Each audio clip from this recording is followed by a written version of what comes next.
नमस्ते। भारत में अगर कोई अपना प्रिंटिंग बिजनेस शुरू करना चाहता है तो ये बिल्कुल सही समय हो सकता है। ये एक ऐसा बाजार है जो बहुत तेजी से बढ़ रहा है। तो आज हम इसी बारे में बात करेंगे कि एक कामयाब बिजनेस की नींव रखने के लिए क्या कुछ करना जरूरी है। एक एक करके हर कदम को समझेंगे।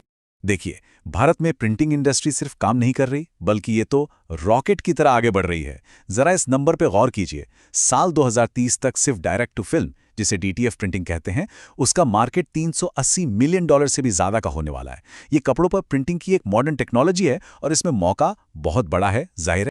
और ये ग्रोथ आ कहां से रही है?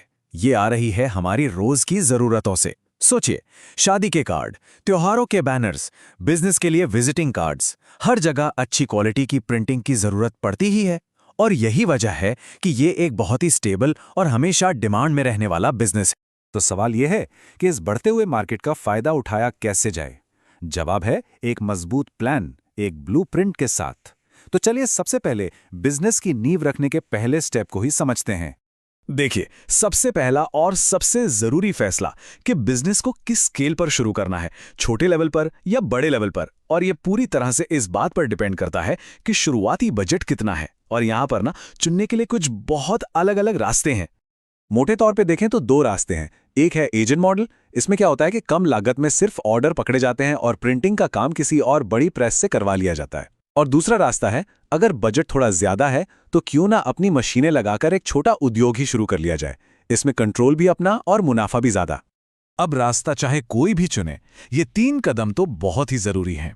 सबसे पहला, एक बिल्कुल साफ बिजनेस प्लान होना चाहिए। दूसरा, एक सही जगह। और यहां एक मजेदार बात यह है कि इसके लिए कोई प्राइम लोकेशन हो यह जरूरी नहीं है। और तीसरा, अपने बिजनेस का रजिस्ट्रेशन, जिससे कस्टमर्स का भरोसा जीतने में बहुत मदद मिलती है। ठीक है, तो प्लान तो बन गया। अब आता है अगला और बहुत ही जरूरी हिस्सा, यानी कि टेक्नोलॉजी। कौन सी मशीनें इस्तेमाल होंगी? यही तो इस बिजनेस का इंजन है। और आज की दुनिया में यह फैसला बहुत सोच समझ कर लेना होता है। डीटीएफ प्रिंटिंग की सबसे अच्छी बात यह है कि यहाँ हर बजट के लिए एक मशीन मौजूद है। मतलब अगर कोई घर से शुरू करना चाहता है तो एक छोटी A3 मशीन लगभग 65,000 रुपए में आ जाती है। एक प्रॉपर दुकान के लिए करीब 3 लाख की मशीन से अच्छा खासा मुनाफा कमाया जा सकता है। और अगर बड़े स्केल पर काम करना है तो इंडस्ट्रियल मशीनें तो हैं ही।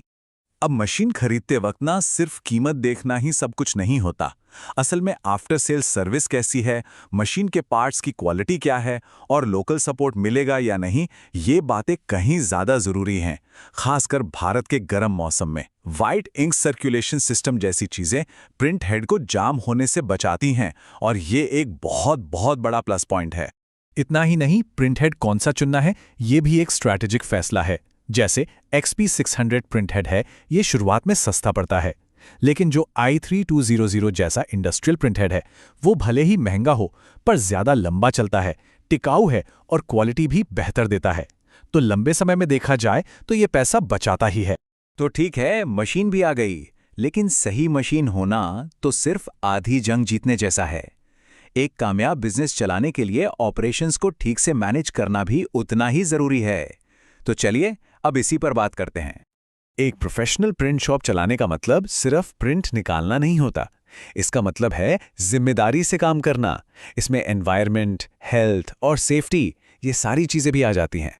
और इसके लिए हम ग्लोबल बेस्ट प्रैक्टिसेस से सीख सकते हैं, जैसे कि वर्ल्ड बैंक ग्रुप की EHS यानी एनवायरनमेंट, हेल्थ और सेफ्टी गाइडलाइंस। ये गाइडलाइंस एक सेफ और सस्टेनेबल ऑपरेशन के लिए पूरा एक फ्रेमवर्क देती हैं। एनवायरनमेंट के नजरिए से देखें तो सबसे बड़ी चुनौती है हवा में फैलने वाला प्रदूषण, खास तौर पर वॉलेटाइल ऑर्गेनिक कंपाउंड्स, जिन्हें VOCs कहते हैं। ये केमिकल्स इंक और क्लीनिंग सॉल्यूशन से निकलते हैं और यकीन मानिए, प्रिंटिंग इंडस्ट्री के 98 से 99% जहरीले धुएं के लिए यही जिम्मेदार है। लेकिन अच्छी बात यह है कि इन VOCs को कंट्रोल किया जा सकता है। कैसे? सही मटेरियल चुनकर और वर्कशॉप में कुछ अच्छी आदतें अपनाकर, जैसे वाटर बेस्ड इंक का इस्तेमाल करना, इंक और सॉल्वेंट के डब्बों को कसकर बंद रखना और हाँ, वेंटिलेशन का पूरा ध्यान रखना। और यहीं पर एनवायरनमेंट की जिम्मेदारी सीधे सीधे वर्कर्स की हेल्थ और सेफ्टी से जुड़ जाती है। केमिकल वाले धुएं से और इंक के स्किन कांटेक्ट से वर्कर्स को बचाना, ये सबसे पहली प्रायोरिटी होनी चाहिए। तो एक सॉलिड प्लान, सही टेक्नोलॉजी और सेफ ऑपरेशंस, जब ये सब चीजें मिल जाती हैं तो हम पहुंचते हैं अपने असली मकसद पर, प्रॉफिट। तो चलिए अब जरा नंबरों की बात करते हैं। आइए एक स्टैंडर्ड A3 साइज के प्रिंट का उदाहरण लेते हैं। अगर हम PET film, ink, hot melt powder और लेबर, बिजली का खर्चा सबको जोड़ लें तो एक प्रिंट को तैयार करने की टोटल कॉस्ट सिर्फ 21 रुपए के आसपास आती है। जी हाँ, सिर्फ 21 रुपए। ये वाकई बहुत कम है। अब इस प्रिंट को एक फाइनल प्रोडक्ट, मान लीजिए एक टी शर्ट पर लगाते हैं। एक प्लेन टी शर्ट की कीमत होती है करीब 120 रुपए। इसमें प्रिंट की 21 रुपए की लागत जोड़ दें तो कुल खर्चा हुआ 141 रुपए। लेकिन मार्केट में यही प्रिंटेड टी शर्ट 350 रुपए या उससे भी ज्यादा में आराम से बिकती है। इसका मतलब क्या हुआ? इसका मतलब यह है कि हर एक टी शर्ट पर 150 रुपीज से भी ज्यादा का नेट प्रॉफिट मिल सकता है। ये एक जबरदस्त प्रॉफिट मार्जिन है। अब जरा इन नंबरों को बड़ी स्केल पर सोचिए। एक छोटा सा प्रेस भी महीने का 40 से 50 हजार रुपए का मुनाफा कमा सकता है। और सबसे कमाल की बात तो ये है कि जो शुरुआती इन्वेस्टमेंट है वो सिर्फ 3 से 6 महीने में ही वापस आ सकता है। और यही वजह है, यही फास्ट रिटर्न्स हैं जो DTF प्रिंटिंग को इंडिया में नए एंटरप्रेन्योर्स के लिए इतना पॉपुलर बना रहा है।